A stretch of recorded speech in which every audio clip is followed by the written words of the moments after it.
Welcome everybody to the MiniMapCast. This is minimap.com.au's weekly game podcast, your favorite weekly games podcast. My name is Kerry Palmer, and joining me, as always, is Jeremy Bratatich. Hello, we're here. It's Jeremy. It's been more than 1 week. It's been two. It's been 2 weeks since we've done a podcast. And the vibes are. It feels like it's been 2 weeks. Yeah, the internet's falling apart. Like at the seams, every single website seems to be having like expansion heat death of the universe happening to it at every single given moment. Oh yeah, because what was it? Because Twitter had its whole drama of the weekend where Elon didn't pay the server bills, and now you can't view the site more than X times a day. He didn't pay his $1 billion bill to Google. For using their cloud service. Yeah, and now the website can't handle the amount of traffic that it gets. Yeah, so there was two things. He turned off the ability to view tweets if you are not logged in, which means that any tweet that was embedded in a website was sending a feed back to the pinging back over and over to the. What was it? Yeah, it failed and then retried over and over to reconnect. So they DDoSed themselves. Yeah, and then it also meant that because they were apparently what is happening, allegedly what is happening is that they've been trying to move all of their services off the Google platform because Elon didn't want to pay the bill to Google. Right. And they hadn't finished everything.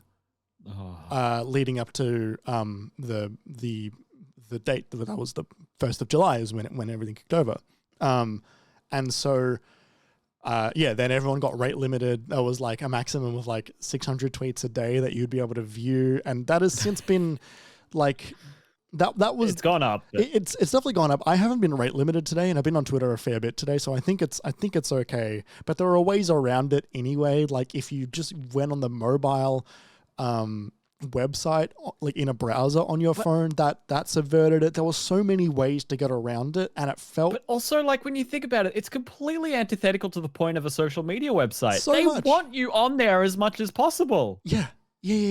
But they couldn't handle it. They couldn't handle it. It is literally falling apart. It's not. It is still not the end of it. It is Twitter is still surviving at the moment because limping along. Because the moment that the rate limit got raised and everyone went on today, everyone had a pretty normal day on Twitter again, aside from everybody asking everybody for invites from Blue Sky. But Google's search function is just completely fucking failing. Facebook is for the boomers. Instagram is trying to be TikTok still and also failing at that. TikTok. I had a thing happening on TikTok today. You sent me a DM and opened in the app, and then when I opened the DM it wouldn't open the DM in the app no matter what I did. Every time it bounced me out to the website. Yeah, right. And then the website was like, "Hey, you should open this in the app," and I'd press the button, and it would load the app for a second, and then bounce me to the website. Yep. It was really, really weird. Mm-hmm. Giphy Cat is shutting its doors. Plex and all GIFs that it hosts are just going bye-bye. Yep.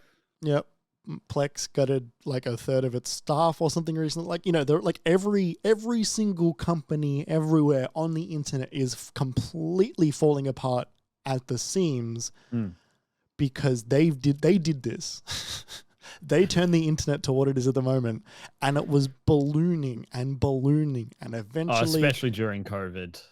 Absolutely, but for a very long time now. The version of the internet that we have at the moment, this advertiser first, slow crawl, limp internet that we've had forever now, it was always going to go this way. This was the way it was always going to go. And now you have to log in to Twitter to see tweets. If that doesn't say heat death of the universe, I don't know what does. And I forgot to mention Reddit, which we all know is just completely also falling apart at the same time. Yeah, right? Completely messed up because of the CEO's decisions. Yeah. Well, everyone, if you're worried about minimap.com.au, don't be, because we're still here. We're still kicking. We're still doing all the things as normally as we would. If there's bad news about WordPress, then we've got a problem. But hey, right now we're fine. WordPress is definitely completely secure and safe all the time. just as secure and safe as all of these other websites. Yeah. 100%. Everyone, we're gonna press on. We have so much like ancient news to talk about. So we're going to talk a bit about the Nintendo Direct that happened a week and a half ago. We're going to talk about Final Fantasy 16, and that's going to be the show. And it should probably be the whole show because we have a lot of Final Fantasy 16 to talk about, much more than we did this time last week.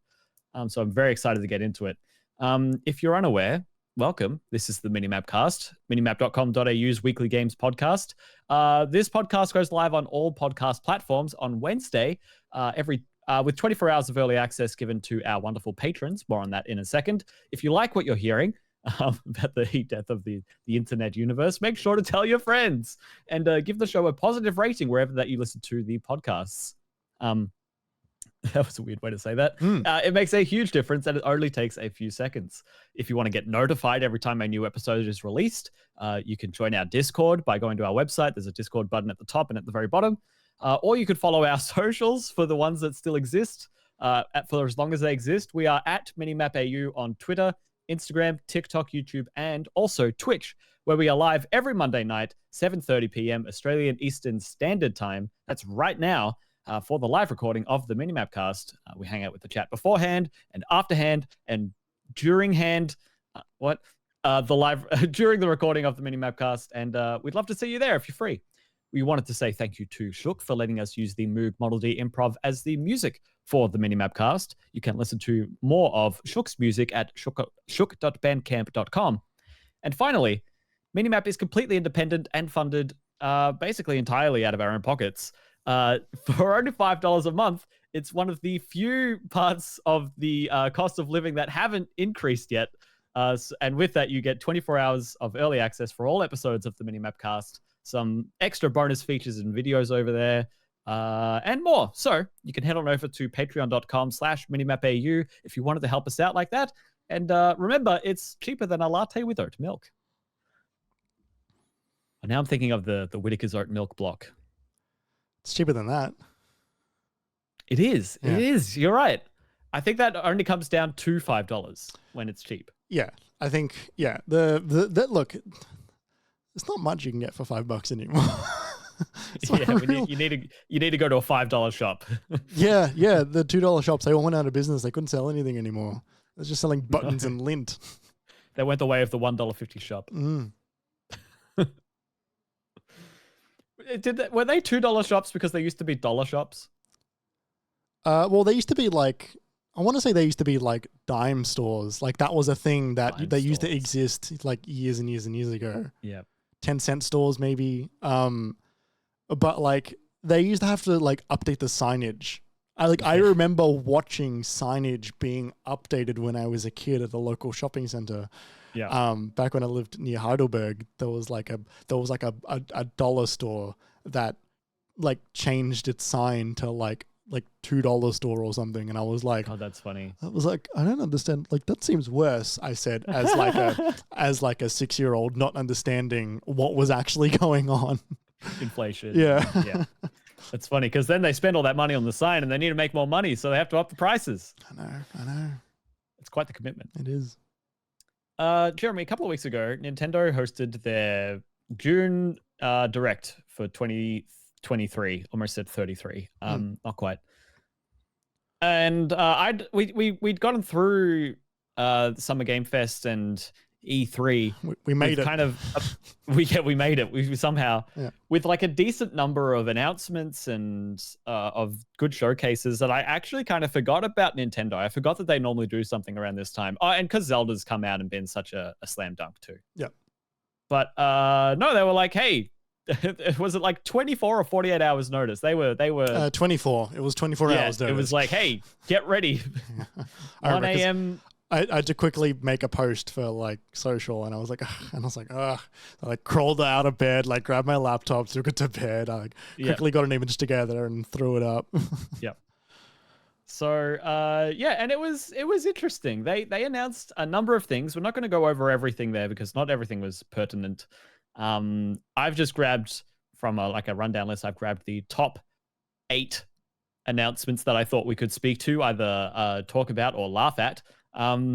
So let's do that now. So we're all on the same page, and then we'll go over how we felt about it all. Starting with the sort of the biggest announcement, which was what they finished with.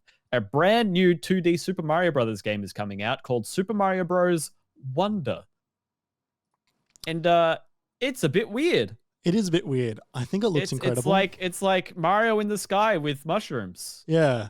I kind of... Is that a Beatles reference? Yeah, but like, you know, like specifically how that's like kind of meant to be a reference of like tripping and like just seeing random shit everywhere. Quick aside, completely quick aside. Do you know like how so you know how like Lucy Sky Diamond's LSD is? Yeah. But like, do you know that that's like that John Lennon like repeatedly said that that's not what the song is about, and only ever said that like his son went to school one day and like had a crush on a girl named Lucy, and so drew a picture and said like, oh, this girl I have a crush on, Lucy, is like as pretty as diamonds, and so he based the song off that. I don't believe him for a fucking second. I think that man is a liar. I'm inclined to believe that. I mean, why would they lie about that? Because like continually moving forward. Oh, look, I mean, like, he died younger than the rest of them, that, like, he might have copped to it as an older man. But, like, I don't know. I think that was a complete yarn. Because they used to love lying about stuff for fun.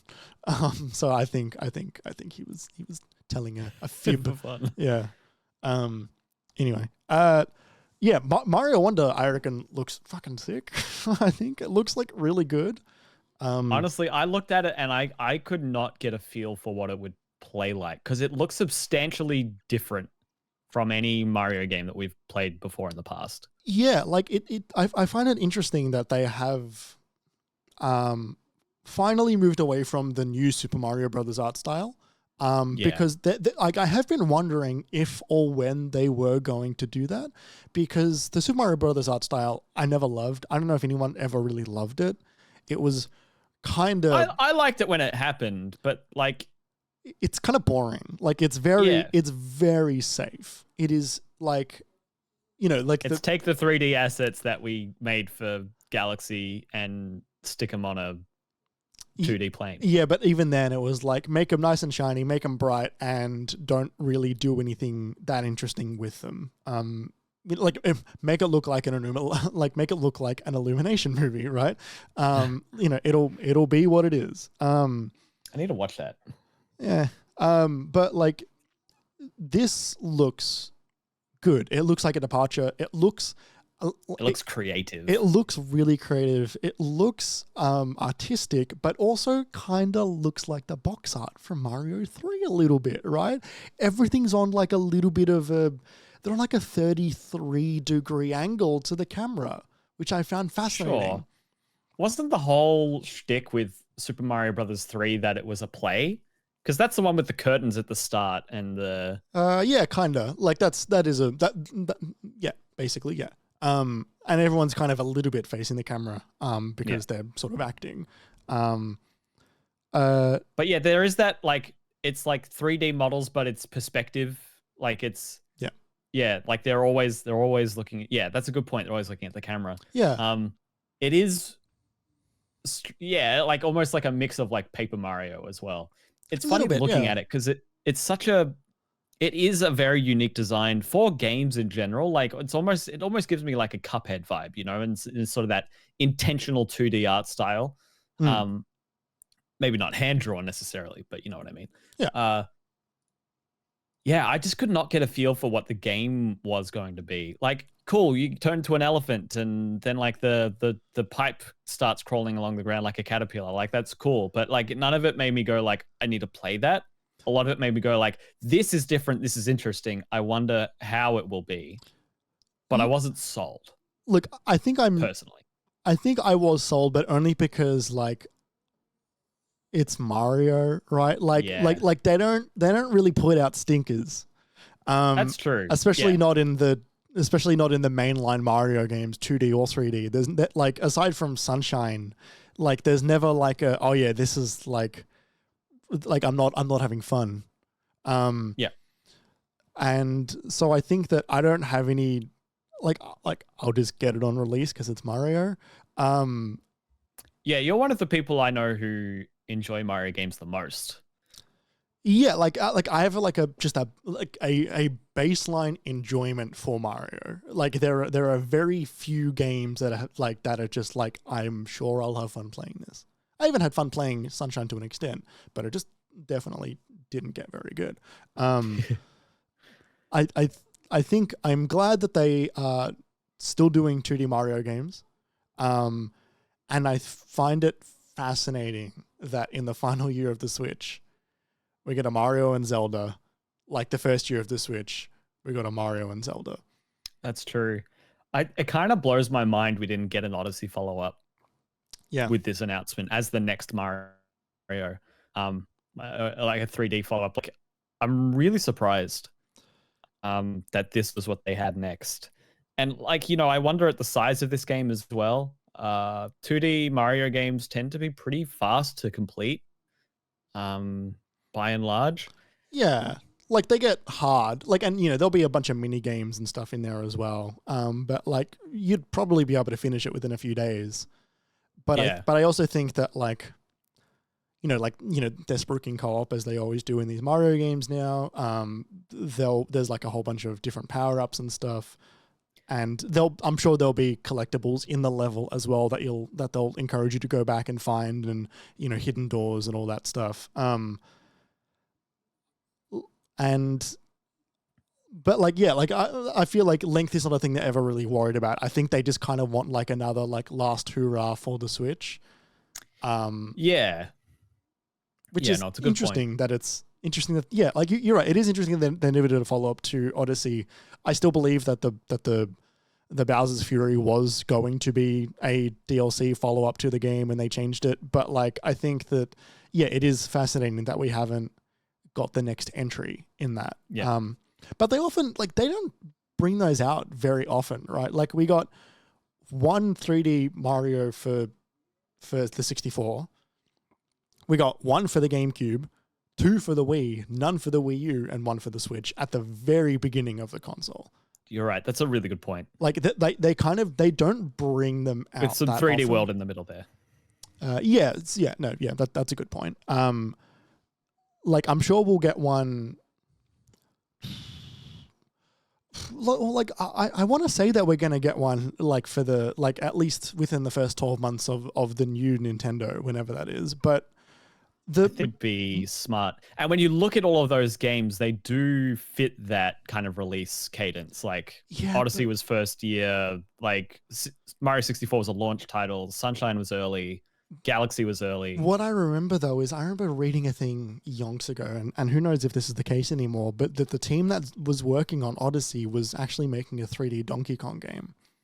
And we haven't heard anything about that in a very long time now. That might no longer be the case, but there was that being said for a while now. I'd love to see that. Yeah, I think it'd be fascinating if they went back to do a 3D Donkey Kong game. Do you think if that's the case, that the team who made Odyssey is working on a different IP, that someone else is working on a 3D Mario instead? No. I don't know if anyone else would do that. I think they've got their 3D Mario team. Yeah, they've got their Mario team. They'll sort of keep them on the same tracks. Yeah, it's funny. Yeah. The one sort of equivalence I saw with this Wonder game is it reminded me of Rayman Legends. Yeah. In terms of its art style and gameplay mechanics, the way it looked and how bright and vibrant and wacky it was on so many levels, which is only a positive thing. It's cool to see Nintendo picking up on that, because it's been one of the most impressive high profile 2D platformers of the last 10 years. Mm-hmm. It's interesting to see Nintendo take notes. You don't always see that, Yeah. And maybe it's tangential, maybe it's not. Maybe they haven't looked at it that much, but maybe they have. Yeah, and I think that there is room for them to look at some of those games in those spaces that are not just their own and say, okay, like what really worked for someone else, so that we can make, Mario again be the leader in this space. Mm-hmm. Yeah. Speaking of Mario, they also announced the Super Mario RPG remake, which kind of blew my mind a little bit. This is a very interesting. The way they're presenting it is very strange. It's like that they took the initial like sets from the SNES and which were made to look 3D and then made them 3D to the exact proportion, which is kind of a really strange, like squat, like out of proportion style. Yeah. It's cool that they just went for it. It means it will retain its identity while also being a complete overhaul. But yeah, it's strange. I've always wanted to get to this one because people said it's good. It's the first Mario RPG there ever was before like Paper Mario or Mario and Luigi. Yeah. But it was a collaboration with Square at the time. But yeah, it's always been a little obtuse, a little hard to get into on SNES. It hasn't always looked the best. I'm definitely glad it's come forward, me personally, because I've always wanted to go back to it. But I look at it, I'm like, this is an odd one. This is strange. Yeah, I don't know. I think like it's neat. I don't really care. I think that really, really old RPG design, that 30-year-old RPG design is really gonna like be at the forefront of like how people feel about it when they come to play it, and people are going to be like, nope, no. Yeah, like, a lot of those games don't age well 1-to-1. Yeah, like the balancing is off, huge difficulty spikes, or yeah, the writing's weird, or like you don't have to get through a job system. I'm sure that's not in this one, but something complicated like that. That always turned me off when I was younger. Yeah.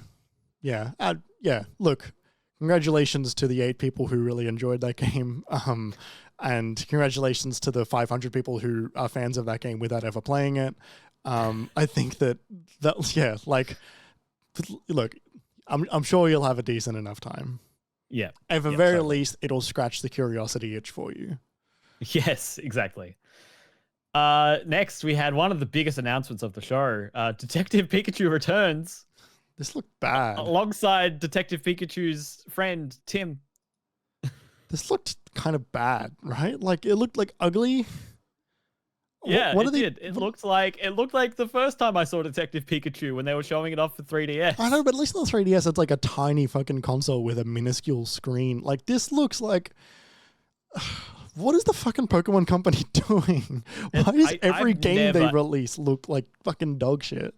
Yeah, no, that's a good question. I've never understood the appeal of this game in the first place. Like, it's such a weird concept that honestly I don't care for at all. Like, oh yeah, there's this one talking Pikachu. I'm into that, and you're not gonna play a Pokemon game. I'm into Pikachu via Danny DeVito. Like, I think that's good, but like I don't know. Like, I looked at this one, like, I'm certainly not picking this one. No. And it's funny because, the last time we saw it, they announced this game years ago. And the last time we actually saw a Detective Pikachu game was in the dying days of the 3DS. So to now finally see a Detective Pikachu game coming to Switch in the dying days, it is one of the things that at this conference that helped it feel like we were looking at the end days for the Switch. Like, oh, here's Detective Pikachu. Great.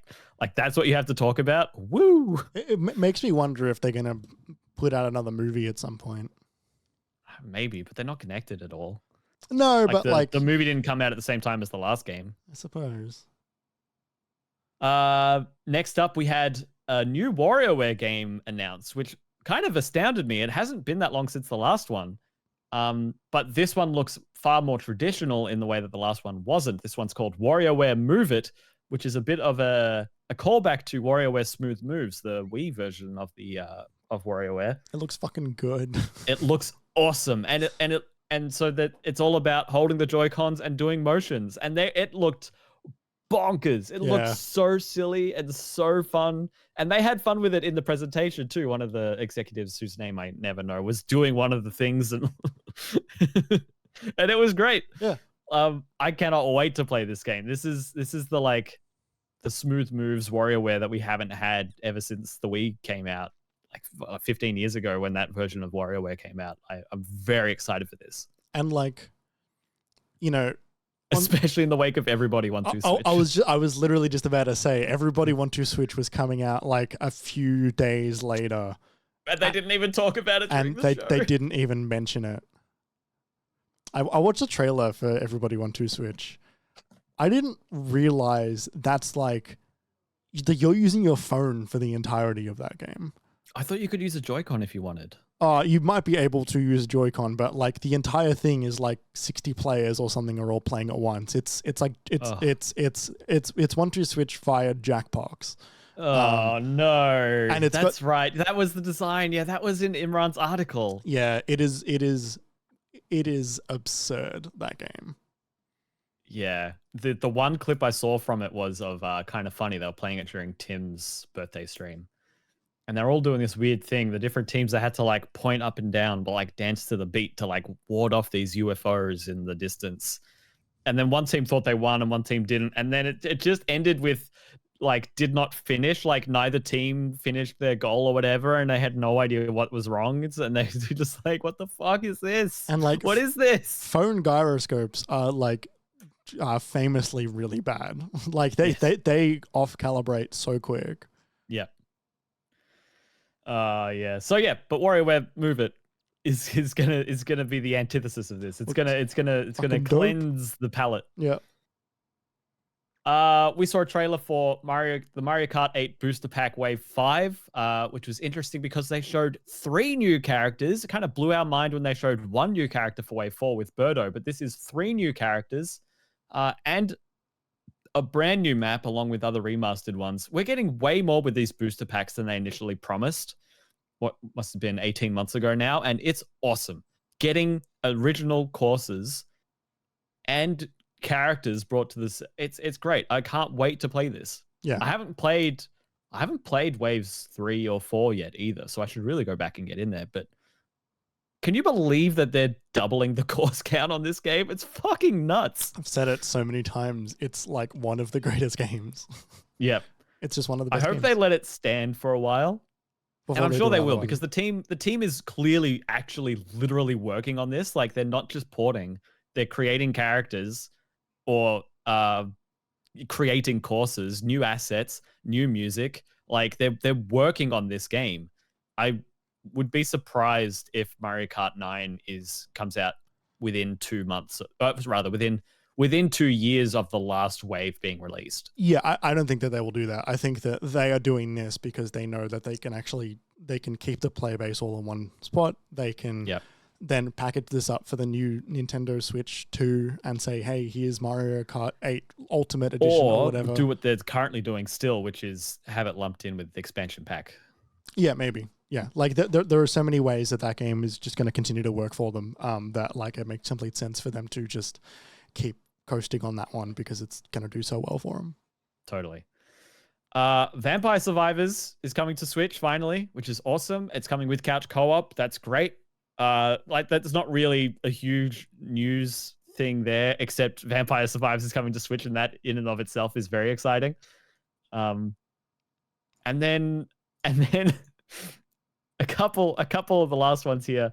Luigi's Mansion 2 is coming to Switch. Okay. The one for 3DS, yeah. Dark Moon. Yeah.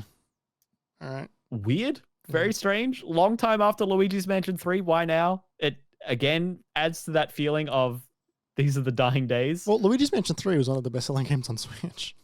Yeah, but Luigi's Mansion 2 was not one of the best-selling games on 3DS. No, but yeah, I don't know.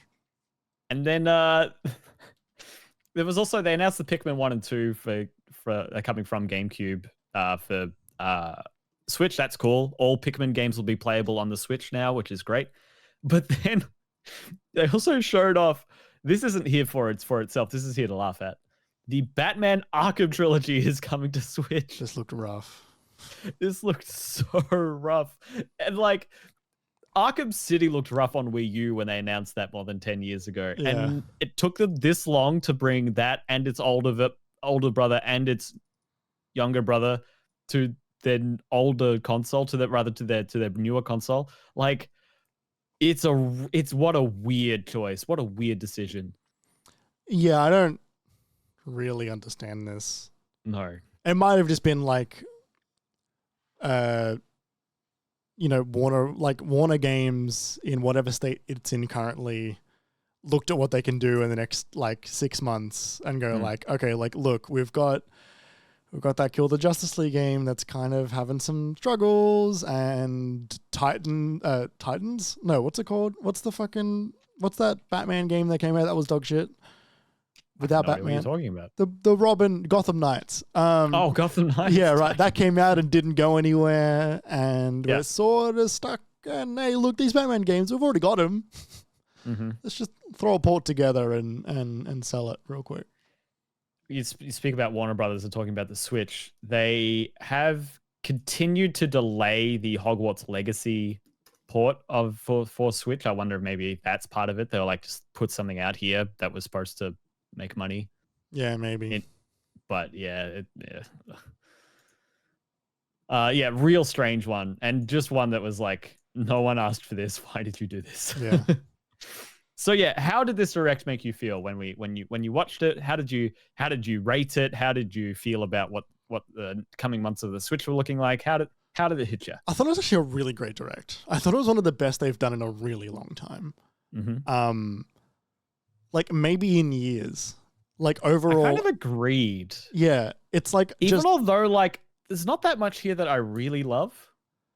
Yeah, there was a lot of stuff in that direct. There was like a lot of RPGs. There was like 90 farming games, as there always is in these directs. Those new amiibos, all that stuff. Overall, it was just like such a broad variety of games that were shown. While a lot of them looked really actually quite good. It wasn't just like ticking off, hey, we need 3 RPGs, we need 2 carding games. Like it was like, no, here's a bunch of these games from a lot of different genres that when you play, you're probably going to have a really good time doing them.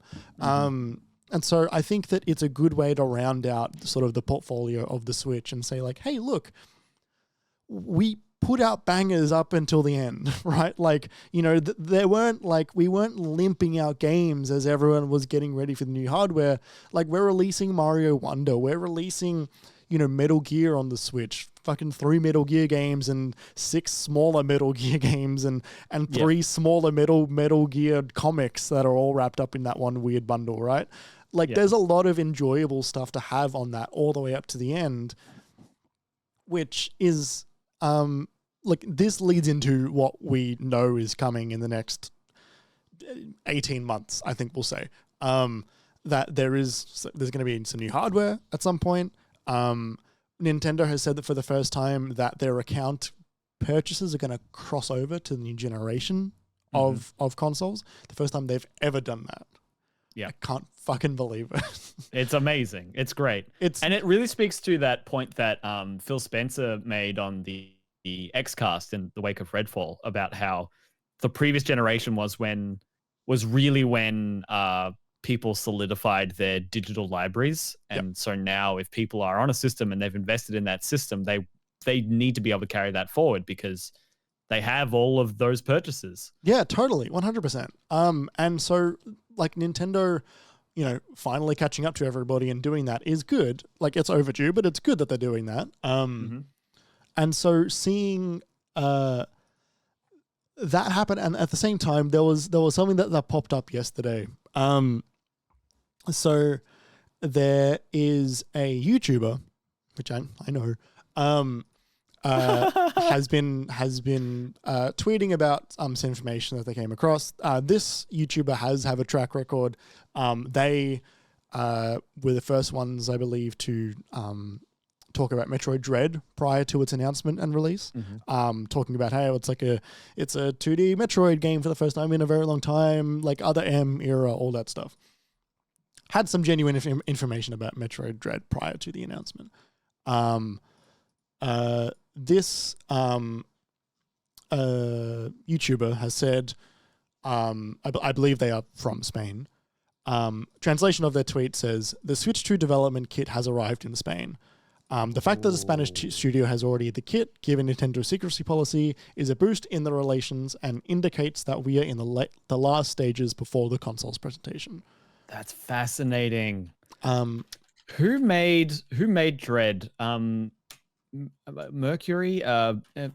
Metroid Dread Studio, and they had that problem where the Mercury Steam is who made it, and they were based somewhere in that region. Where are they from? From Spain. A Spanish video game developer based in San Sebastian de los Reyes, Madrid. Right. There you go. I wonder if that's where the kits have gone. I wonder if that's where this person's hearing that. I mean, if they were talking about Metroid Dread, that would line up. That certainly would line up. Fascinating. On top of that,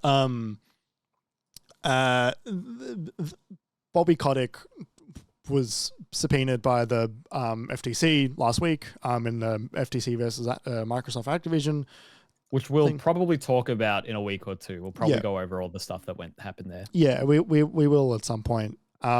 He was talking about the new Switch, talking about its... Oh, bugger me, was he? Yeah. Yeah, I know.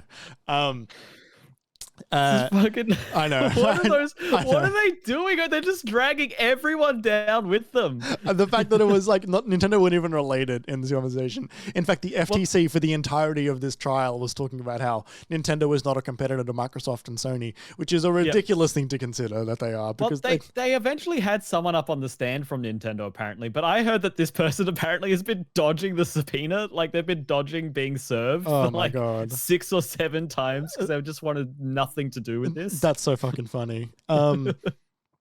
Yeah, so this is let me have a look. This is from metro.co.uk. They've quoted Bobby Kotick in this trial saying that he was implying that the Switch 2 has a closer alignment with the Generation 8 platforms. Yes, that's right. Which bars it up to Generation 8 in this context is Xbox One, PS4. Which is good. I like hearing that. Yeah, like I think that is promising. As opposed to like the Switch, which is like barely 1080 if you're lucky, while docked, and only 720 otherwise. Yeah. If this is like 1080, assuming it's a Switch successor, so it is more of the portable hybrid system. You know, we're talking 1080p screen and like properly can drive 1080p games. Like that's like a minimum. That would be excellent. Yeah. And it would be icing on the cake if it had 4K output for the menu. That would be great. Yes. So that menu looks like crap. Oh my god! Right. Hopefully more than 2 themes. And so I think like we're getting there, right? Like Kotick is talking about it in court. That's so fucking funny. So funny. Yeah, it was funny because like we've been talking about it and it's been very ambivalent and it's been like, oh well, they had Metroid Prime, that came out of nowhere, that's cool, and Pikmin's coming and they're not done with the Mario Kart courses yet, but people were starting to ask questions of like, oh wait, what is the plan? We don't know what's happening next. And this sort of gave us this push. One more push is like, at least one more push is like another 6 months. Like, here you go. Don't worry about it. We'll be here with you till December. Don't worry about it. We'll see you later on in the year. We'll give you an update then about something maybe. But yeah, the way they rolled out some of these games, it's like, oh man, I do not give a fuck about Detective Pikachu or Luigi's Mansion 2. Like, yeah. And like, it's cool that the Pikmin games are on there, but they were barely even a footnote in how they presented them. They were just like, they spoke about it for like 4 seconds. Yeah, and like, look, they were also the like, I think that Pikmin 1 and 2 are a good like, and they're live on the store now. Like, I always enjoy that as like a little fun thing. So I think that they're a good size one of that. It's not like, you know, Luigi's Mansion 2 live on, like, I don't give a fucking shit, right? Like, totally. You know, Pikmin 1 and 2 at least, okay, neat, cool. Now all 4 Pikmin are on the Switch as of in a week or whatever. Which is really neat. I do like that. Totally. So, Jeremy, how many more directs do we have before new hardware is announced? We tend to get 3 a year. Is that correct? We get one like January, February. we get one in the middle of the year, and then we get like a September, October direct, if I remember correctly. We didn't plus get some one like Nindy showcases. Remember we didn't get one for over a year though, like 2 years ago. Oh, was it that long? It was like a long time. Or maybe it was less than that, but maybe it was like 200 days or something ridiculous. Let's have a look. That was 2019. Right. It looks like. Yeah. It was at the time at least. Yeah, look, I think we will I think we'll get a smaller direct. I think we'll get a more focused direct on something. We might get a direct mini, and then like maybe not Pokemon, but like we'll get something like a Pokemon direct. Yeah. I don't think we'll get one for Mario Wonder, but like we'll get maybe something else. Well, yeah, I mean they do like Animal Crossing, Splatoon, Xenoblade 3. I'm looking at in their archive here. Then they did 3 Mario movie directs. That's wild. Yeah. They were really pushing that. But for 22, what do we have? We had a February one. We had a Zelda one. We had a mini partner showcase in June. That was a complete letdown. That's okay. Right. Yeah, we'll get another letdown like that in, I'll say, October. Yeah. Last year, then there was also another one in September. Yeah. And then we had February, June. And we'll get a blowout in February. September, E3 21 Direct, February.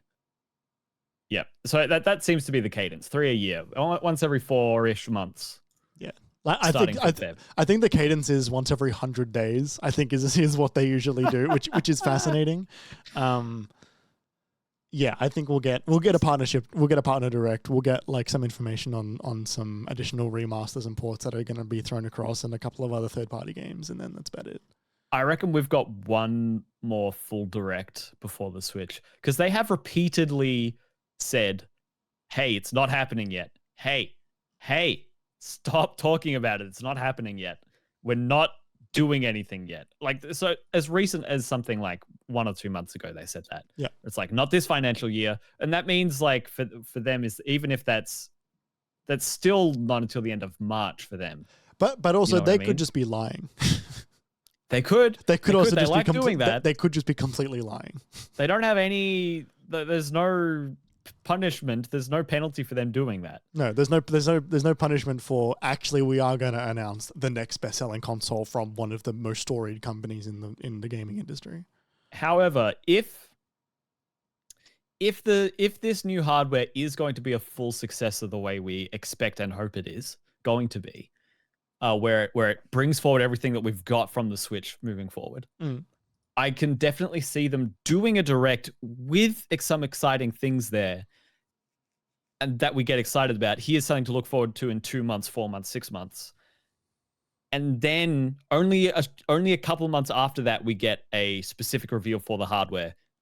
And they show some of those games that they showed in that final direct that we haven't had yet. And it's like, oh, that's cool. And maybe a look at Odyssey 2, you know, in the same way that we saw Odyssey for the first time in the Switch reveal trailer. You know, and then it's like, oh, cool. So not only are we getting Xenoblade Chronicles 4 in February, it's coming on day and date with the Switch 2. So you can buy it with, like, you know, I could see that happening. Yeah, maybe. I feel like they might do like... Okay, so I think if they do another direct this year, I think that we get 2 games in there that are not going to be on the current Switch. Okay. And I think that they don't talk about those. Like they don't talk about the fact that they're not going to be there. So something Nintendo likes to do is they like crossover. Do you think they're going to leave behind the Switch? Maybe not. I don't know. I feel like they want a game on there that wants people that makes people want to get it. Oh, right? Yeah, no, totally. 100%. But I don't see them releasing it exclusively on the new platform in a way that cannot be run on the old one. Suppose. Because they still want it to sell to a maximum of 120, 30, 40, however many units it's sold. Yeah. I honestly don't know, because I also don't know what games I have left in the tank that are ready, right? Like the only one because for so long they've had the Wii U back catalog to pull from. Well, like that, but even then, it's like all of their big studios have put out games in the last 18 to 24 months that I don't know who's ready in the cycle. Like we're not getting Splatoon 4, we're not getting Mario Kart, we're not getting new Zelda, we're not 3D Mario is the only question mark aside from and like Metroid Prime. Well, I was gonna say aside from Prime 3, 2, and 4, which is the correct way to order them, apparently. Definitely. I don't know what else is around the periphery where they can say, all right, like we're going to have a big blowout with like, a new genre-defining title for your new console that you've just bought. Because I feel like they won't want to have a weak launch. That's true. And they won't want to have a launch that's just leaning on the previous one. Well, yeah, if they are leaning on the previous one, if it is part of this like ecosystem moving forward thing, like I remember when I got my PS5, one of my favorite things about it was that it played my PS4 games way better. Like I didn't have that many PS5 games, so I didn't mind. See, for me, when I got my PS5, I didn't play any of my PS4 games for like ages. Like I was explicitly like, I'm going to play my PS5 games. And then I eventually ran out. Yeah, there weren't that many. Yeah. So that's the thing. Like maybe they can get away with a softer game for a launch title, like a Metroid Prime Kirby 2-3 trilogy collection, or God forbid that's when they finally wheel out the corpses of Wind Waker and Twilight Princess, and that's what's meant to sell those systems. It probably would. Like, oh man. But if they are doing that, and it is to like be part of the new system, but bring in the old one and not leave anyone behind just yet, like I could see it being a softer release or something that runs like not that much better on the new hardware than it already does on the original. Like if Wonder was there in time for the new hardware launch, it'd be like, oh, okay, well, I can play this, but it'll play fine on Switch. I don't need to get the Switch 2 for this, but the people who want it will. Yeah. Maybe it's like super strange. You know what would probably do it, and like they haven't broken this glass in case of emergency in quite a long time. But if they were like, like Ocarina of Time remake, oh, like they've been sitting on that. Even Mario did it already. They did it 11 years ago. 11 years ago on a 3DS, right? And like there are other ones that they can do as well, right? They can do Mario 64 remake. They can do, they could do like full on remasters of the original Metroids, Super Metroid. Yeah, like they have franchises they can lean on that they're like, hey, like we don't actually have a new one at the moment, but like we know they store games finished for years. We know they have them ready. Yeah. It's about when they want to break that glass. I don't know. That's really tricky. I don't know about that one. It might even just be stuff like, hey, we've got fucking Final Fantasy VII Remake. Don't get me too excited, Jeremy. I don't see it running well. I don't need to see that door in the Sector 7 slums on the Switch. You only needed it to run it at 1080-30. I don't think they could handle it. If it's like Breath of the Wild doesn't run at 1080. No, on the new hardware. Right. If they're aiming for PS4, that's PS4. Yeah, but that wouldn't sell anything. Final Fantasy VII Remake. No, but like you could catch them all up or something. I don't know. We don't know. It'll be very interesting going forward. It's nice knowing what we are looking at for the next 6 months, but I feel like pretty quickly we'll start hitting that same feeling we had right before this direct of like, what the fuck is going to happen next? Yeah, and like the rumblings of Wonder got me like in like a day or two prior to the direct. I was like, oh, that's really exciting. So like, yeah. I hope there'll be something. Yeah, totally. So yeah, that's it. That's for the Nintendo Direct. It was a good one. Yeah, it was a good one. Even although like the things that are there is like, oh yeah, Wonder is cool, and I'm interested in RPG remake, and WarioWare Move It looks fun, and Yeah. I'm going to play Mario Kart 8 Booster Pack number 5, and maybe this is the chance to jump into Pikmin now they're all on the system. Like, it's all there. It's all good. Nothing blew my socks off, but I also wasn't offended at all. I wasn't upset that I watched it. a certifiable smorgasbord of exciting and interesting games from the Nintendo Corporation. Yeah. Plus Batman Arkham Trilogy. And that as well was also there. And there's that Peach game that they announced that's not coming out until next year. that in the rest of the style of RPG remake, right? Where it's like kinda. It wasn't that style, but it was attached to that announcement. I don't think it was. I'm almost 100% certain it was. Because I think it was the same model. I don't think it is. We'll look it up in the break. Hey, speaking of, we're going to go to a quick break. And when we get back, we're going to talk all about our time with Final Fantasy XVI and Clive, the best named protagonist of the year. Stick with us. We'll be right back.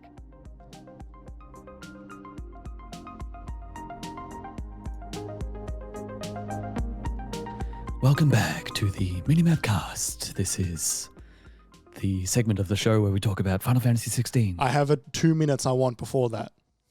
I've also remembered something else I did this weekend that I should probably talk about on the podcast. All right. Let's do that first. Yeah, let's do 3 minutes each. Okay. A hot 3 minutes each.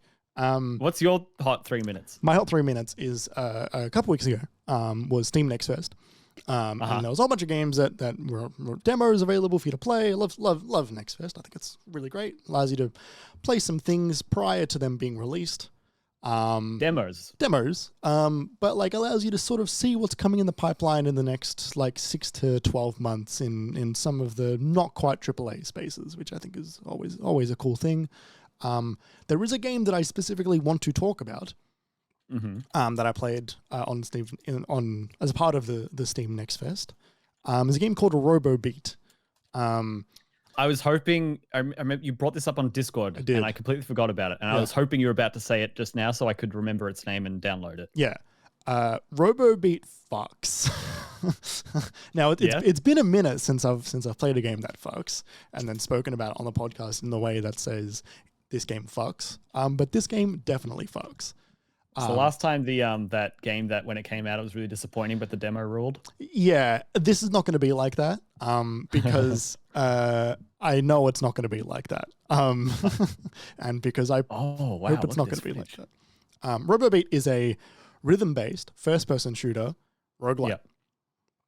Roguelite. If you have played Metal Hellsinger, it is in the same vein as that, but if you're like me, you don't super really vibe with like heavy metal music.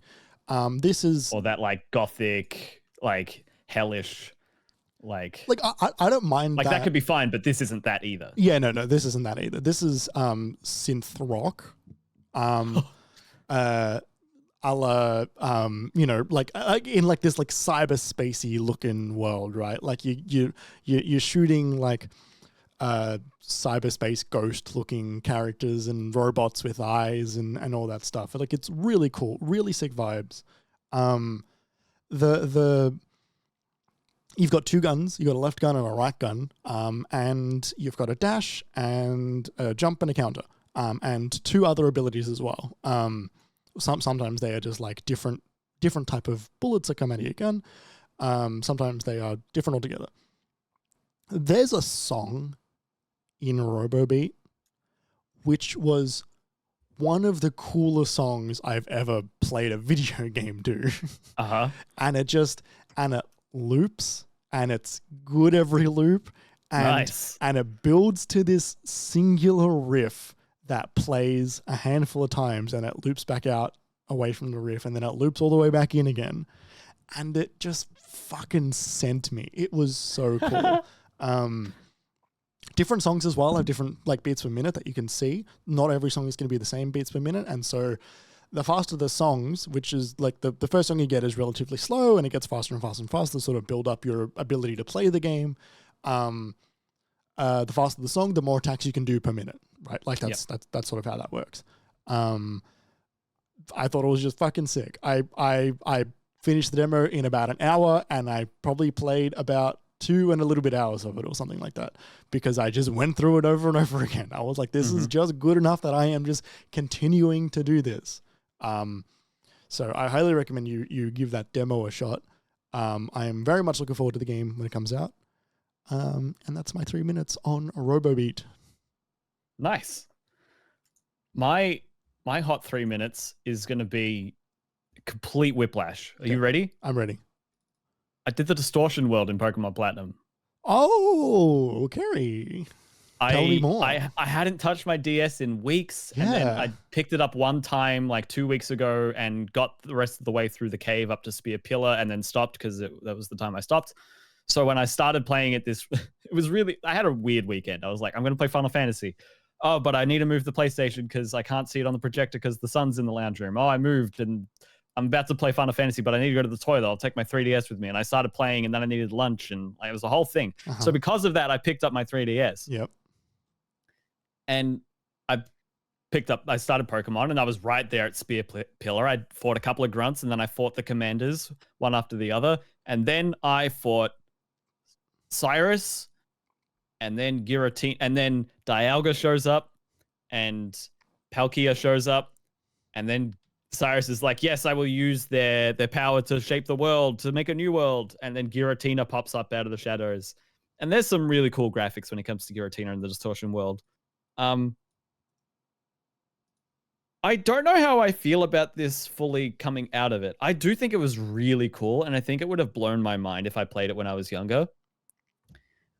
I think it was kind of short. Yeah, it is.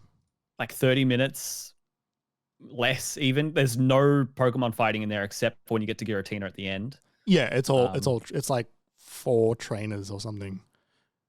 Not in the distortion world. They're all at Spear Pillar to get to the world. Oh, and once you're in there, there's no one to fight. You talk to Cyrus and Cynthia a couple of times. Right. But its coolest thing is that these puzzles, these like reality bending puzzles, you walk onto platforms that are invisible until you step onto them, or you walk sideways along walls, or there's this one moment where you surf up a waterfall. Or rather, you're on the roof and then you surf up the waterfall, but downwards until you reach the ground, and that goes up different levels. The way they handle all that 3D space with their engine is really fun. Really, really, really cool traversal puzzles. It's the best traversal that Pokemon's ever had because normally it's quite unremarkable. And the way that like obstacles disappear and reappear in front of you. So there's a set path through this like forest of like weird black dandelions, and they pop up and shrink down and disappear and pop up in front of you again. And it's really fun. But it's way short. And something about finishing it, catching Giratina on like my third Pokeball throw, which I know is just luck. That's not that's honestly just a saving grace, honestly. I'm glad I wasn't there for hours or reloading my save when I accidentally put poison on it and then it died. Just, all that shit. Like I damaged it a couple of times. I put it to sleep and I caught it. Yeah. You did the order of operations. Yeah, exactly. You should have seen me. I was using Giratina to catch an Electabuzz like the next day, and that thing fucking nearly wiped my team. It was ridiculous.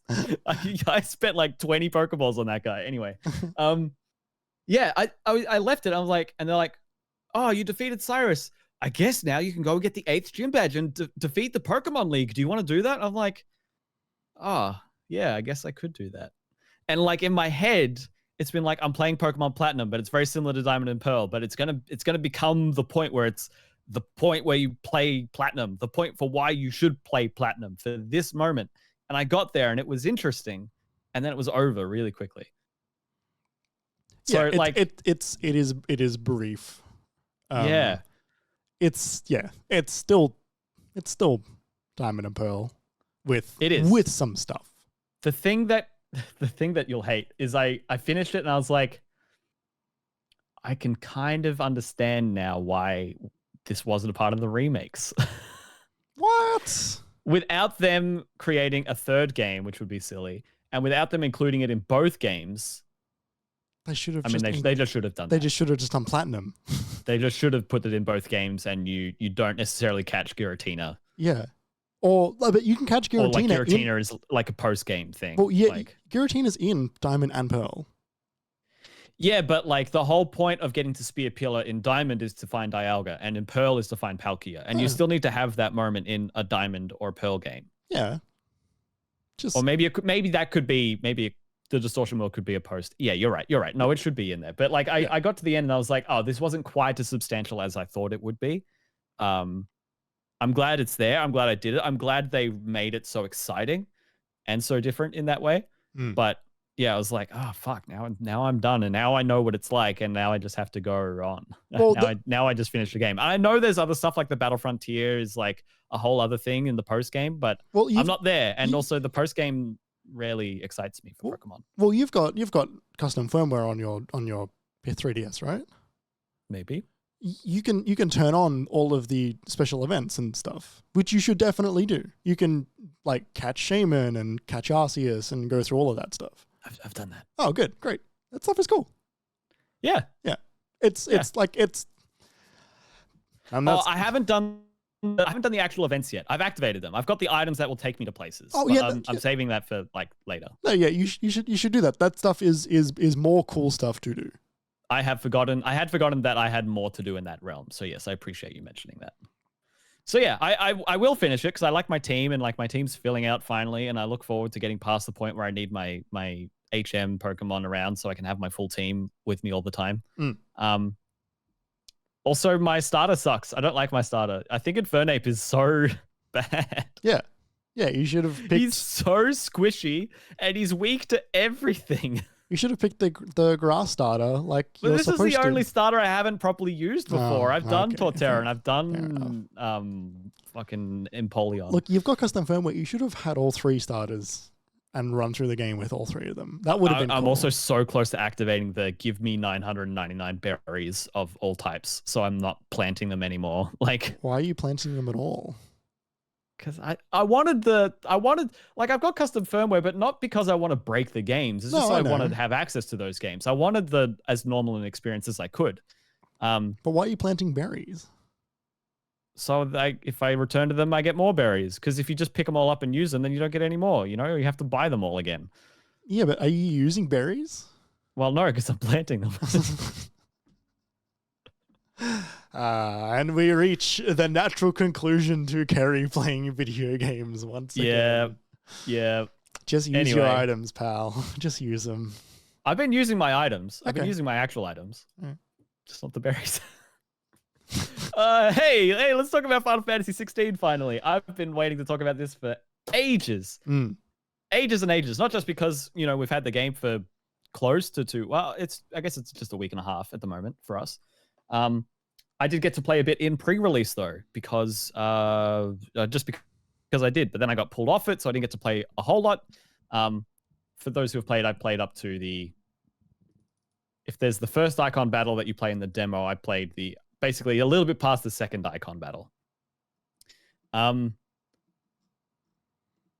Yeah, this game is fascinating. I am really enjoying it. I guess at the end of my as an overarching sort of feel of it, I think I'm like 3/5 ish, 2/3 of the way through the game. It feels like, yeah. And I am really enjoying it. I find it does a lot of things really strangely. I appreciate the themes they're tackling, even although they're completely undercut by what they've said about themselves. The gameplay, though, the combat is wicked. It's so good. It's really good. Accessible in a way. It's very action gamey, character action gamey, like Bayonetta or Devil May Cry, in a way that's accessible, like I haven't felt since the original God of War games. Or where like is approachable maybe a better word?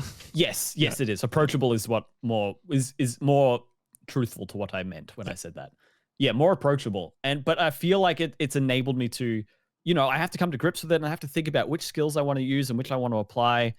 And then the trouble becomes like, I haven't died that many times in the game. It's usually just been to one attack that I learned to avoid. And then the real challenge for me becomes like sight reading a fight, or not getting hit in a fight, or like staggering an enemy as fast as possible. Like, it becomes about execution. Or there's too much going on the screen that I can't actually see when I need to dodge or not, because I send a that does happen. I send a tornado and then I just actually can't see what's going on at all. That does happen, especially in that, you know, when you go in the Care Norvent or whatever.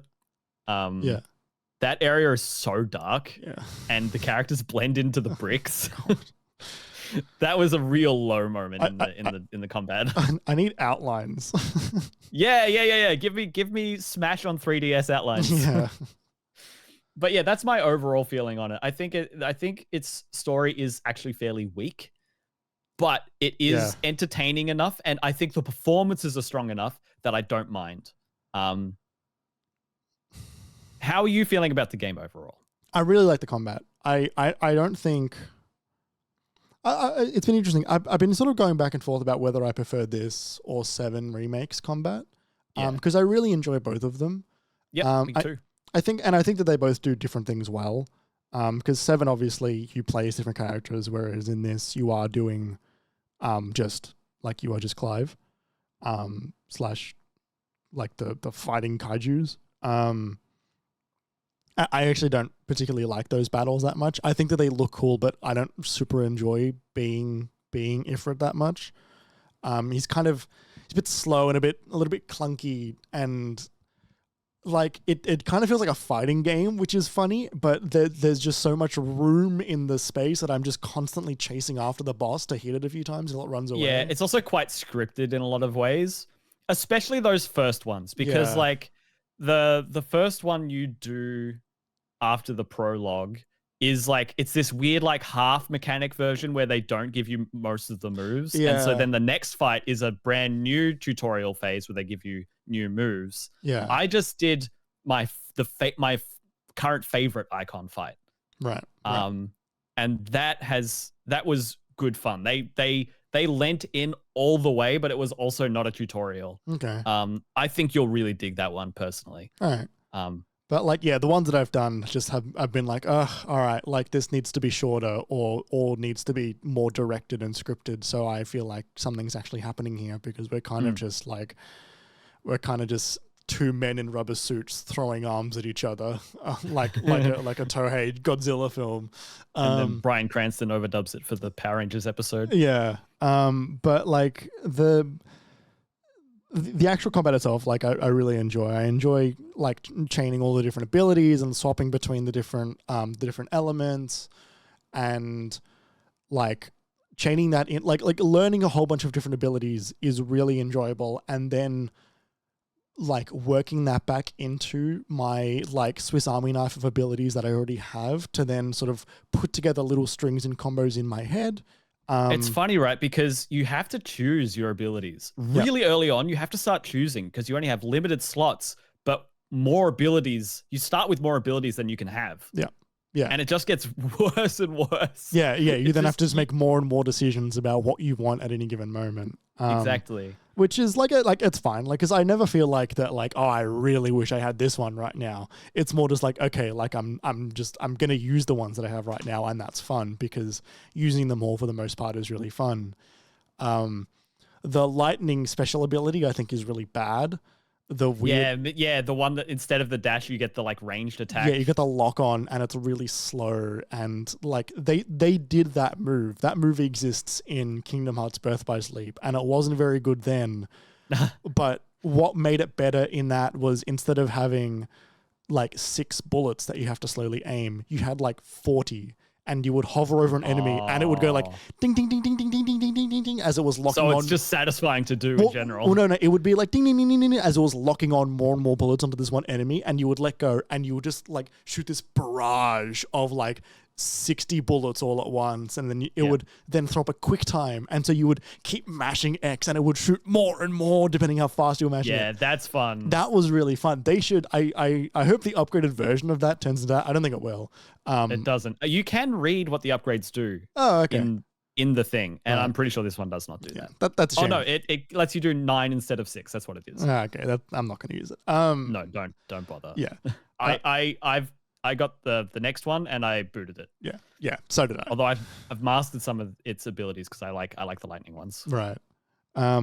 Yeah, I think chaining everything together and then like getting a personal mastery of those abilities and then chaining that back into dodging and swapping abilities and the element like really quick is really rewarding and satisfying.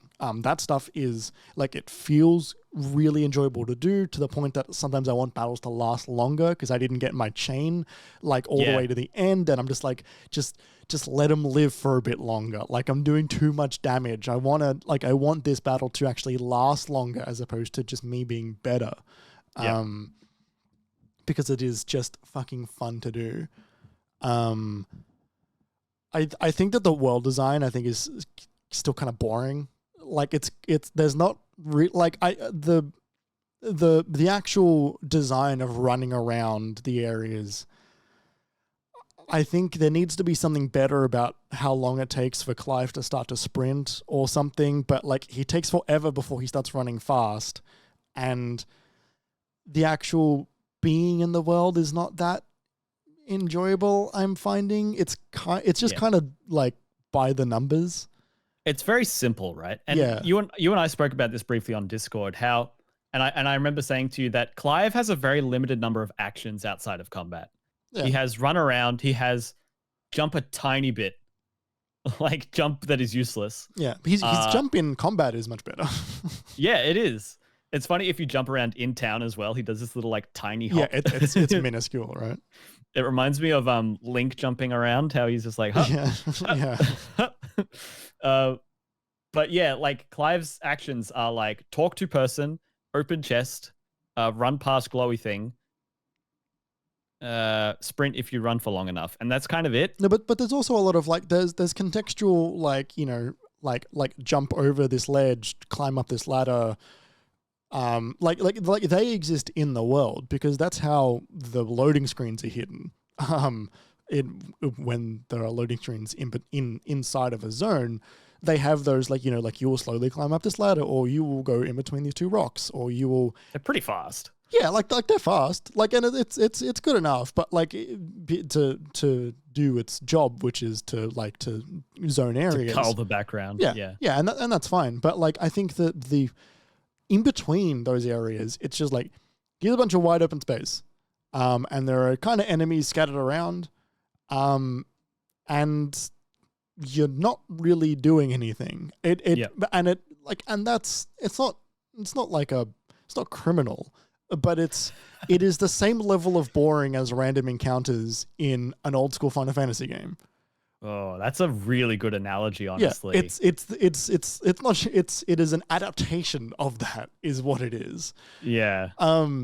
It's kind of a like, if only there were random encounters, because then I'd be fighting more. Maybe, or because I was thinking about Stranger of Paradise, and those levels are really fascinating because they do the Dark Souls, like, you know, you're creating shortcuts and you're going up and around the same areas, and then you're doing shortcuts. Kick the ladder down. Then you go off into the new area, and you've got these long hallways which accidentally you don't realize are wrap around to the beginning. And like, they have these little mazes. And with set enemies in each area. Yes. Yeah. The enemies are authored in that in the same way they're authored in this, where they're like, they're in specific zones. This corridor has this many wolves and this many spiders. And like the what failed for the levels in Stranger of Paradise was that it was ugly as fuck. Ugly as sin. Yeah. Whereas this is obviously much nicer to look at, but I want a bit more variety in there to just let me feel like I'm exploring a world. I don't need just like the boring parts of The Witcher to hide a bit of the tunnelness of it. Yeah, that's fair enough. I think overall I like the design of the world in general. Like, I like the different areas that sunset plain, like, field of farms heading up to the capital in Sandbreak. Majula, yeah, exactly. But it's gorgeous, you know. It's really nice. And like that time you're in Rosaria and the sun's out and there's all these grass and like all of that. Like, I think all of the different areas do have their nice own like unique identities. But you're right in that, like, once you're in there, they're not that different. I think it succeeds in being its own thing better than something like Forspoken, where like there's like 4 quadrants of the map that are gigantic, fucking huge. Yeah, I didn't want that. And like each quadrant feels different to the other quadrant, but anywhere inside of that one quadrant feels the same as literally anywhere else in that other gigantic area. Like the different like arms in each area do feel different in different ways, which is why, you know, the goblins are in this one, there's a dragon there, and like stuff like that. That works for me. Yeah, like I think I wanted maybe a little bit more of the world design language from 14, weirdly enough, where like I think that 14 does actually quite an interesting job at it's a lot of wider areas in that, because you need to have, you know, groups of enemies rubber banded so that like 80 people can run through here and make sure that they all get a chance to fight the big dragons that are around there, to get 6 of them to go and tell someone to tell someone else, to tell someone else to tell someone else. It does make the areas in an MMO feel a bit more organic though, doesn't it? Yeah, like the place isn't necessarily you're not only working within tunnels, like and like this is all you have access to because this is all we had time to design for you. And they have tunnels. They got tunnels in MMOs all the time, you know, and they are usually largely in between those bigger areas. Yes, but a lot of the open areas in 16 are tunnels. Yes, which is I think the thing. They are just wide, round tunnels. Yeah. I personally don't mind it gameplay wise. Yeah, it's like I said, it's not criminal. Yeah. It's it is funny. I do think we have to talk about the themes of class that this story deals with very, very heavily, or fails to deal with. Well, no, that's the thing. Like they deal with it, but then they completely undercut themselves with their comments before the game came out. I don't think that the way they discuss it is completely invalid, and I appreciate some of the swings they're taking. But from knowing the foundation they're taking them from completely invalidates everything that they're doing for me. For me, I think the comments match the text.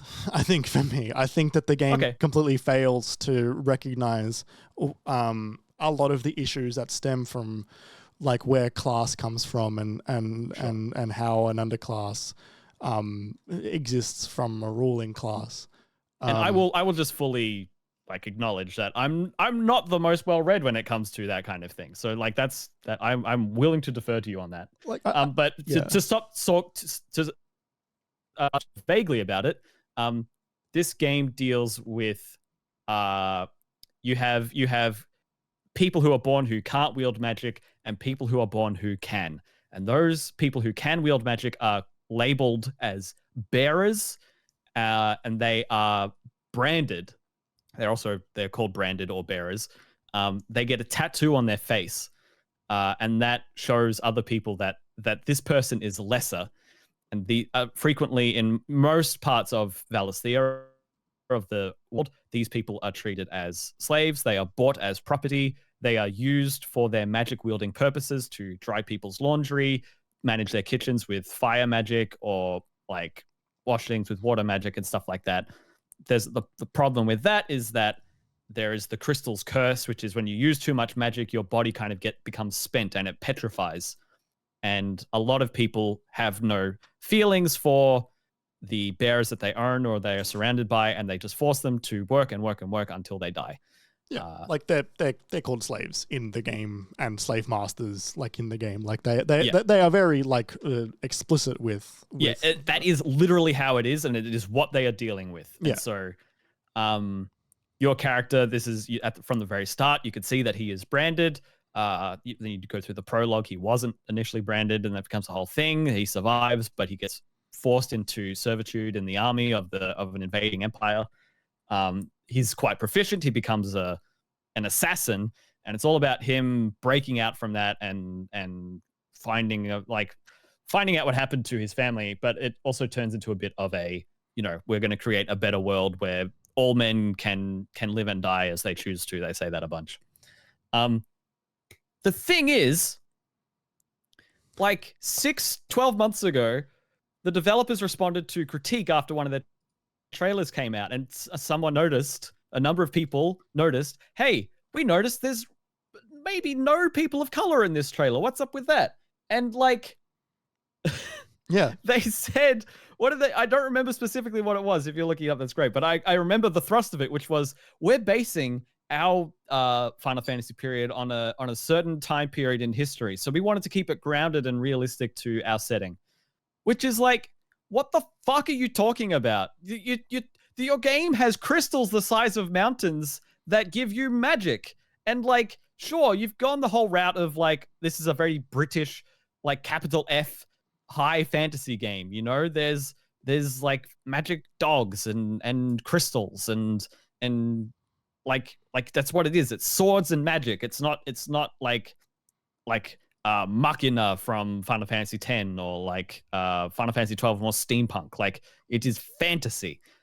But like, they're dealing with this class thing so head on.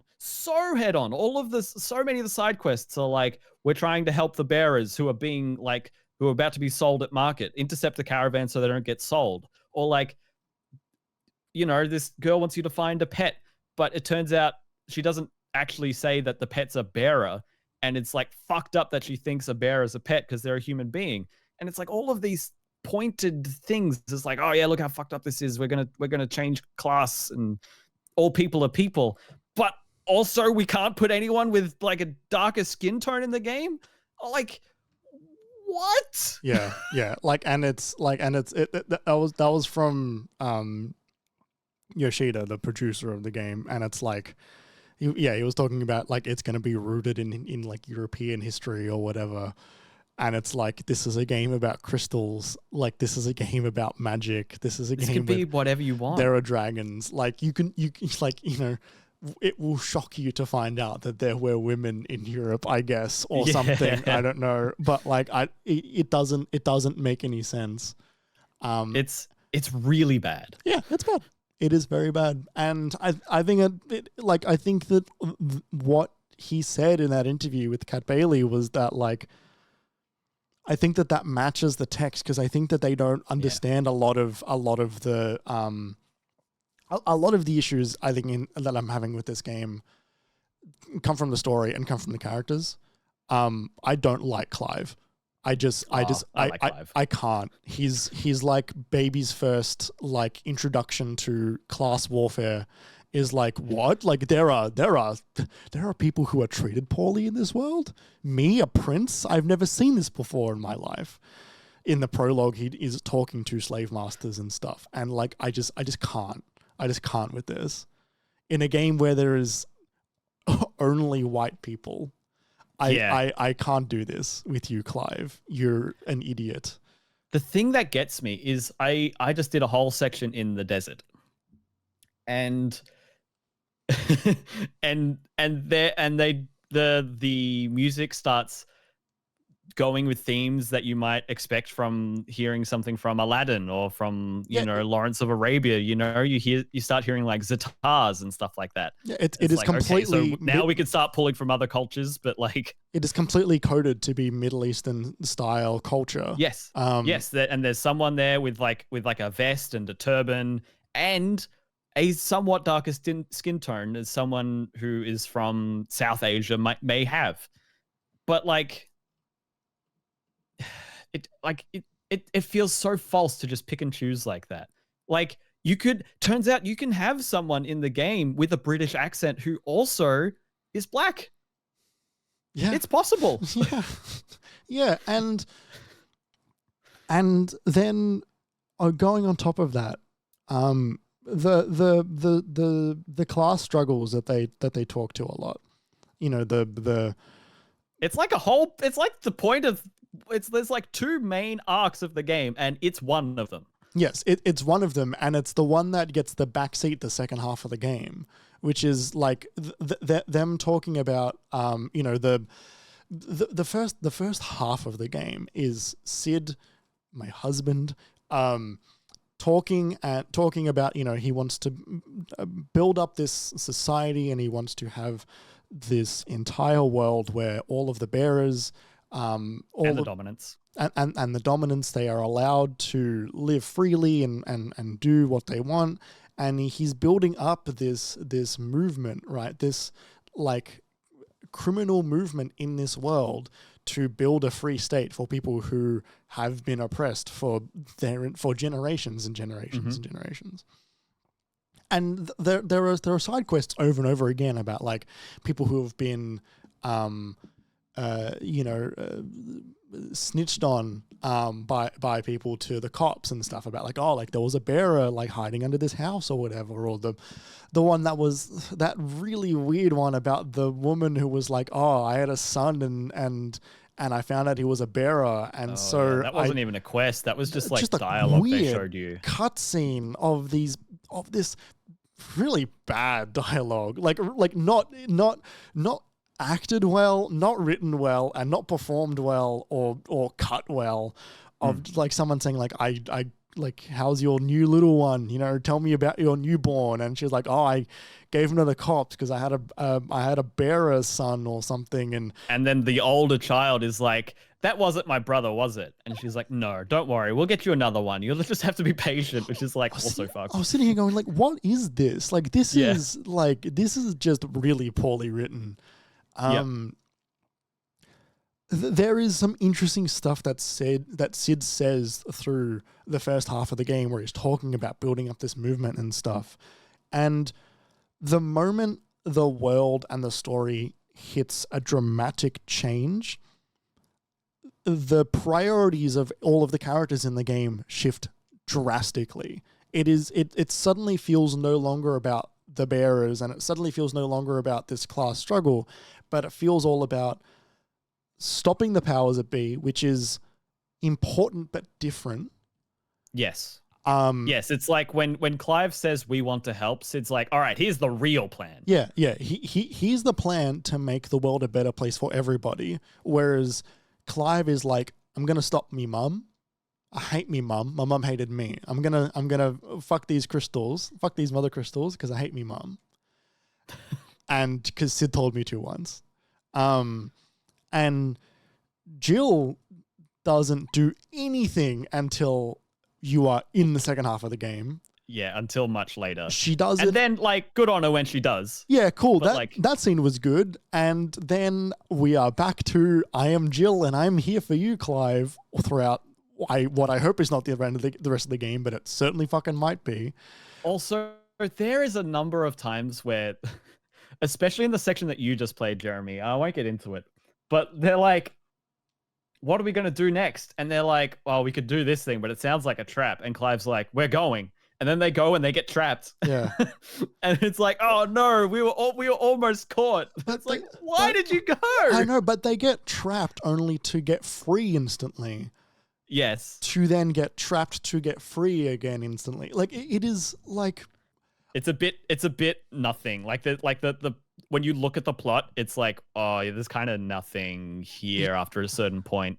It feels like I'm waiting for the big reveals that they keep teasing and showing just a little bit. I'm excited for what those are, but like, I feel like I'm watching fucking Dragon Ball. We're not getting more of that all throughout. Like we got a little bit of the start, a little bit of the middle, tiny bit of what I just played, and it's going to be a massive dump at the end, and then the game's going to finish an hour later.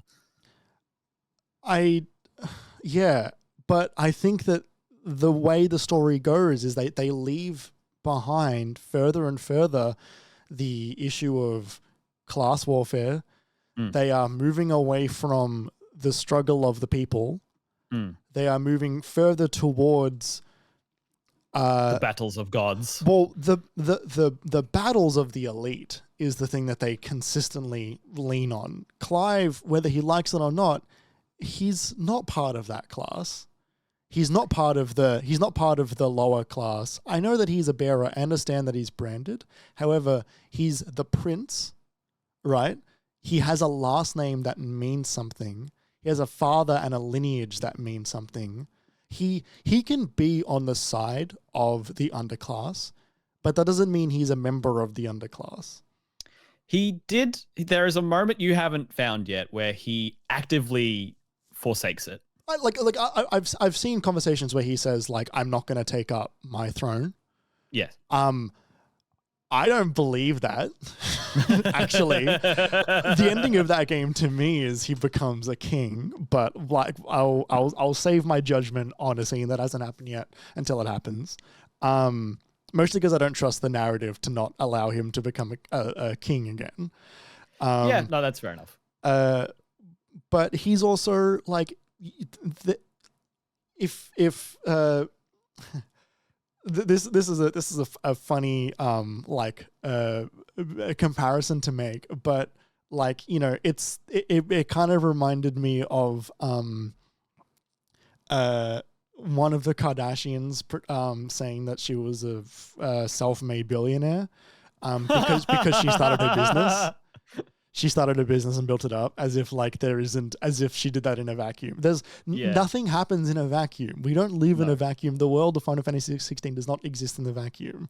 There are so many things that are important, and Clive's lineage is important to him whether he likes it or not. Yeah, I on the one hand, I do see what you're saying. I do think part of what happens for him though is that there's nothing for him to claim anymore. You know what I mean? Like. Yeah, except his extremely affluent uncle helps him get into that area that he takes out a crystal from, and his extremely affluent and financially rich uncle has now showed up to help his cause. And I'm sitting here going, like, this is what is called a Nepo baby. Like, all of the, like, he's leaning on it. Right. Whether he wants to or not, he's leaning on it. He's not part of the struggle. He can't hang here. And beyond that, I think his performance is fucking dreadful. Oh, no, I completely disagree. I disagree he reads every line the exact same way. He's got the same cadence to his voice in every single line read. Sid, wonderful performance. Conversational, cool, like intelligent and witty, but like he's got his own. He's also maybe the best written character. He totally is, but he's also, I think, the best performance in the game. Like, he's got such a really naturalistic way to his speaking that felt out of place only because everyone else felt so stilted. And that's not a slide on Sid. That's a slide on everyone else. Yeah, like Clive has got the same like, well, what are you gonna do? Like, he's got the same inflection in every sentence he says. Yeah, he does. But it doesn't feel normal. It feels like it's like Kingdom Hearts. Like, it's not a natural way of talking. I just disagree. I buy into it. I really like his performance. I can't stand Clive. I wanted to. I was so fucking ready to like I am famous for accidentally liking protagonists because they are the protagonist. Like I really like Sora. I really like Lightning. I really like Cloud. I really like Noctis. You know, these are like not the most interesting characters in RPGs. No, they're not. That's a good point. Yeah. And I was so ready for Clive to just fucking be another one. Yeah. And I really hate him. I don't hate him. That's funny because I didn't expect to like him, and I kind of do. Yeah.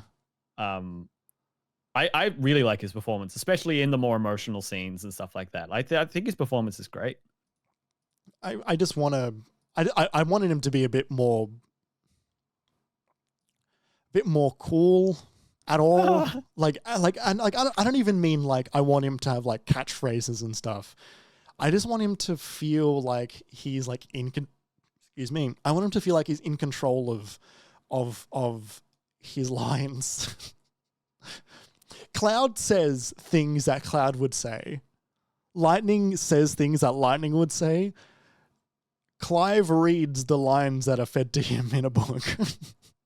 Oh my God. Right. Okay. I can't explain it any better than that, and I don't know if it's a good way to explain it. But I still don't agree. Yeah. I'm not on board, but that's fine. That's fine. I think the music's really good. Yeah, there was a song that was playing over a fight that I was doing last night.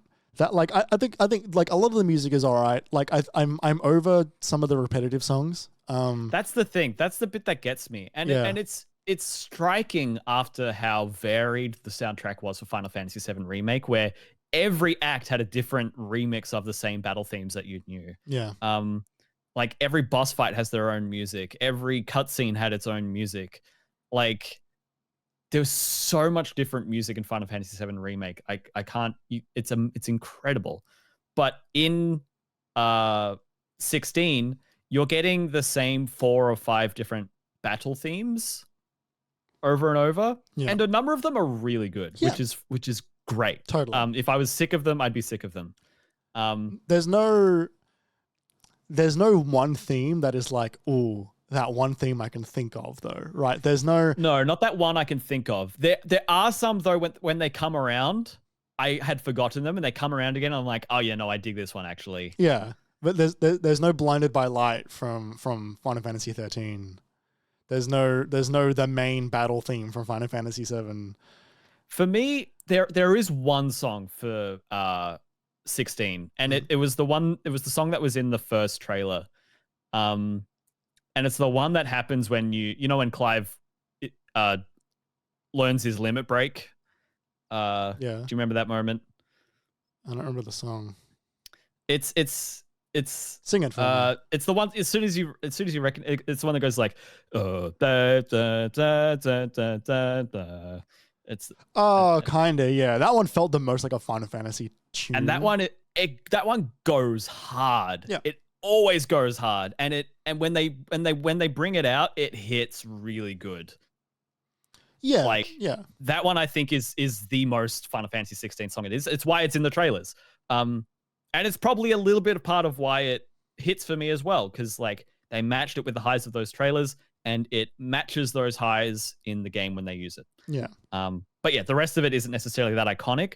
Most of it is quite enjoyable, but it is striking me how most big boss fights don't have their own music. They use the boss fight music.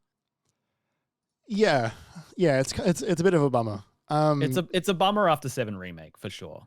Yeah, like I think there's, I don't know. I think there's a lot of this game that I just really want a little bit more. I just want a bit more writing, a bit more character, a bit more music, a bit more level.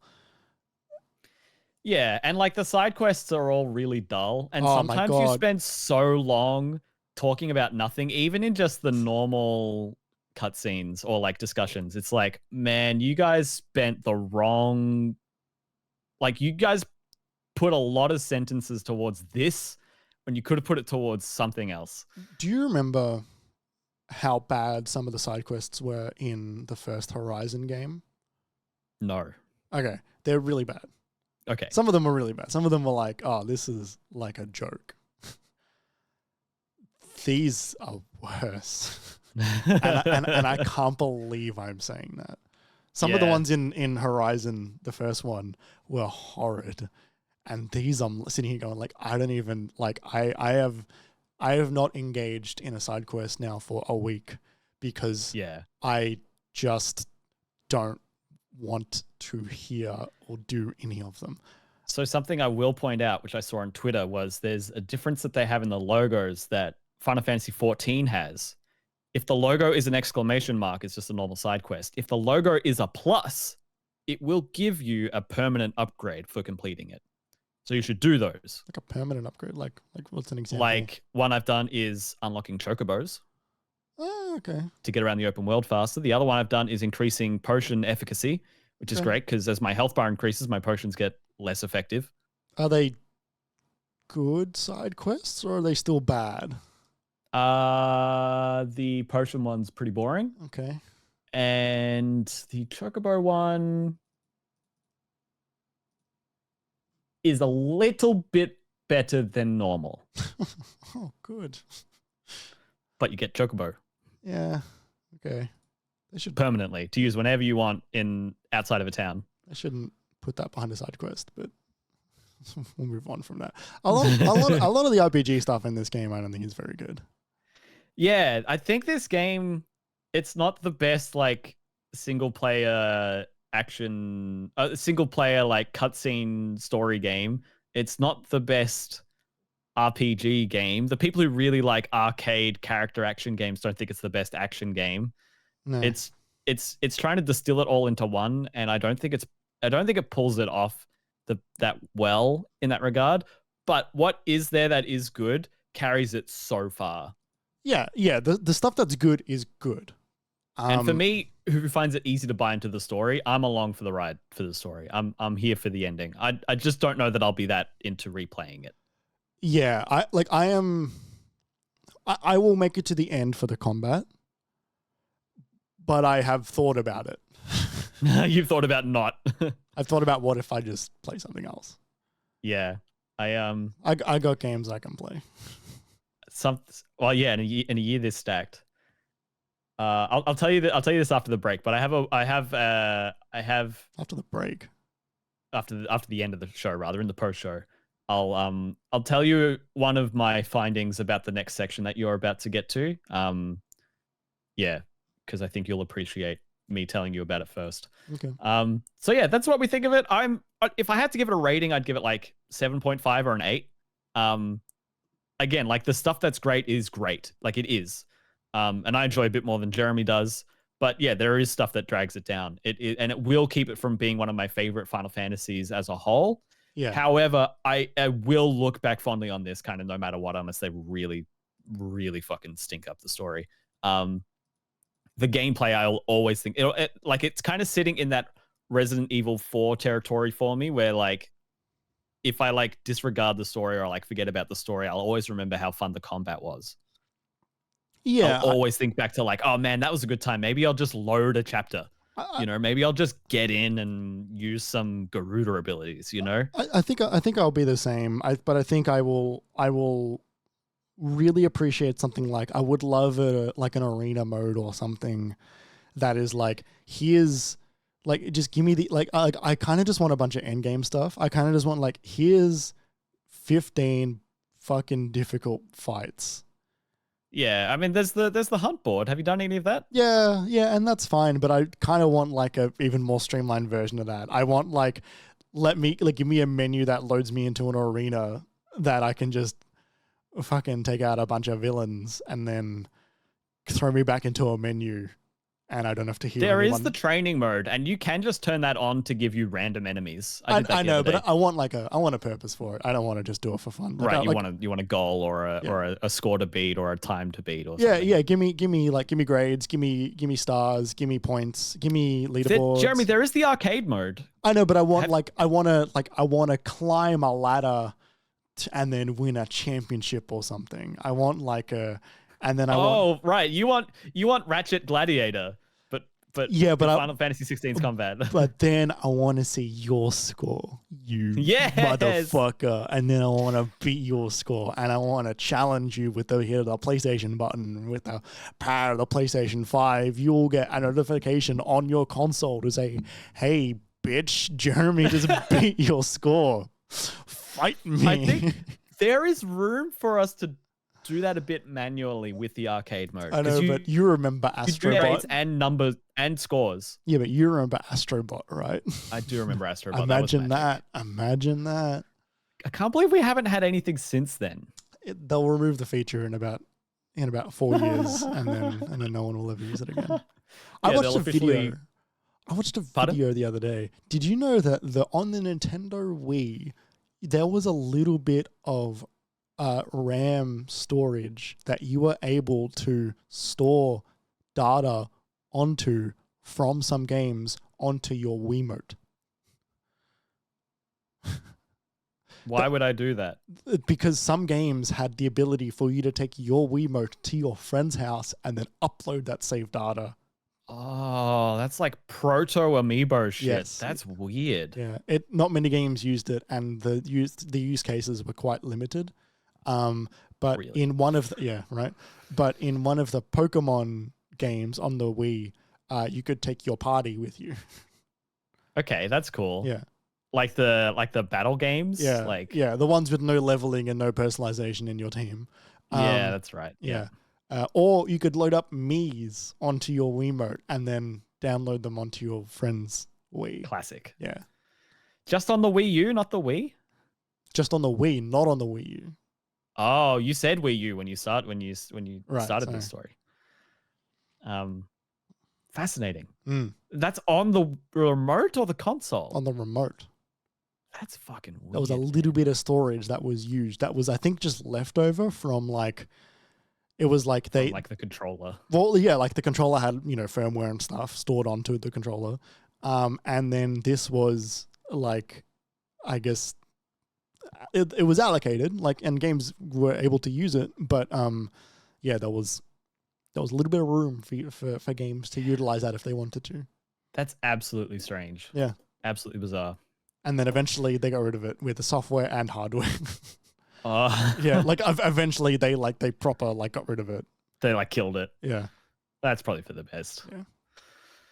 Well, that's our Nintendo and Final Fantasy 16 discussion episode, everybody. Thanks for coming along for the ride. Next week might be the subscription service SmackDown. It might not. We might push it because we don't want to talk about the FTC findings. We want to talk. Jeremy's got this whole other AI Unity discussion that he wants to research and bring to us. Steam versus Unity. Yeah, exactly. So we'll see. Subscription service SmackDown is our fallback if we don't have any of those other things. But if we get one of those other things up and running, they'll be next. So it'll be one of those three next week. Which one will it be? You'll have to come in and find out. Yeah. Hey, if you want to make sure you don't miss the episode, you can follow us on our socials at MiniMapAU to make sure you don't miss the episode. You can follow us individually as well. Fucking who knows if the website's even going to exist. I'm nearly just done with Twitter, honestly. I'm like, I don't like using it. So many of the people who still use it these days are just like quite angry and upset about very justifiable things, but then it makes me angry and upset, and I don't want to do that, so I don't use that. Anyway, you can find me on Twitter at KJPalmer_24 if I'm still there. Jeremy, where can they find you? You can find me in my hole under the bridge at Obi-Wan-Jez. He's a bridge troll. You can find me at Obi-Wan-Jez basically everywhere. It's not just Twitter. Yep. I would give you a blanket statement like that if I could, but I can't. Yeah, you can also head to minimap.com.au for absolutely everything else Minimap related, including our mini disc podcast, our Game Club podcast, or the Pecking Order, our pop culture kissability ranking podcast. We need to edit those episodes and get them up there. I need some more pecking order in my life, Jeremy. But yeah, for those of you that are live with us on Twitch, stick around. We're about to start the post show. For those of you listening later, if you could please remember to give the show a positive rating wherever you're listening to us or watching us. If you're on YouTube, that would help us out a whole bunch. And don't forget, we are live 7:30 p.m. Australian Eastern Standard Time every Monday. Yeah, that's it. 7:30 p.m. every Monday. If you want to watch us live. Lastly, if you wanted to support us, you can head over to Patreon to help us keep the mics and lights on. You can do that by heading on over to patreon.com/minimapau. And for $5 Australian bucks, you'll get 24 hours of early access for all episodes of the MiniMapCast, as well as some more benefits, all while helping us out greatly. If you're watching the stream, I'm sorry that would have been very confusing for you. We're going to move on. Thank you so much for listening, everybody. We'll be back next week. Stay safe. Have a good one.